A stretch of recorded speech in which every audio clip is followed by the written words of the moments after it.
If your Samsung top-load washer won't power on, won't respond to inputs, or acts completely dead, the main control board may be the issue. I'm Rory with AppliancePartsPros.com, and in this video, I'll show you how to access, test, remove, and replace the main control board safely and correctly. Let's get started. With over 2 million products in stock and the know-how to help you do it yourself, we are AppliancePartsPros.com. Before we begin, disconnect power to the washer by unplugging it or turning the breaker off. Next, shut off both the hot and cold water supply valves and disconnect the inlet hoses from the back of the washer. This helps prevent accidental leaks and gives you more room to work while the washer is open. You'll need a Phillips head screwdriver, a small flat blade screwdriver, and a multimeter. Remove the screws along the back of the control panel. Release the left and right locking tabs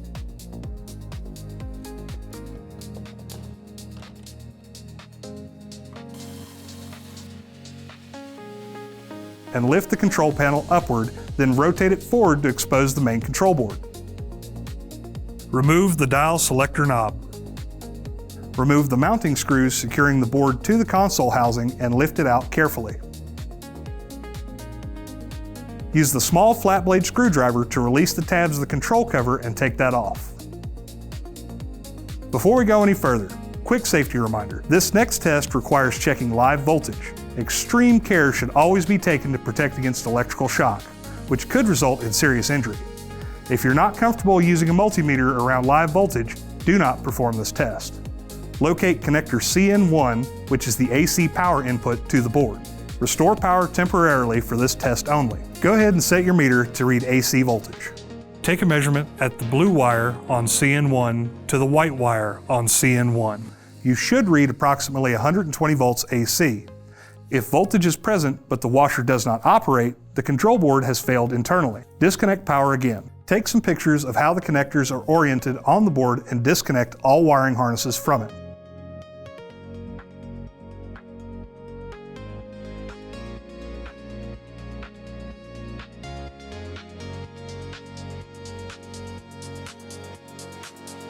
Here's the old main control board, and here's the new one.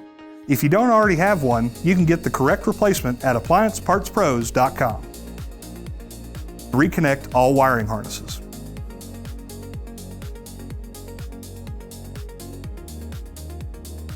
Install the new board in the housing.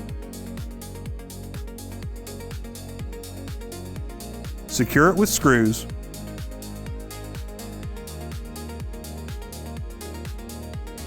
Reinstall the control panel.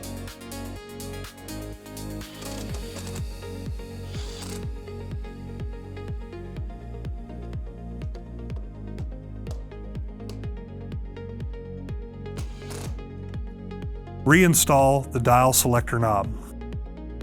Replacing the main control board can bring your washer back to life when everything else checks out.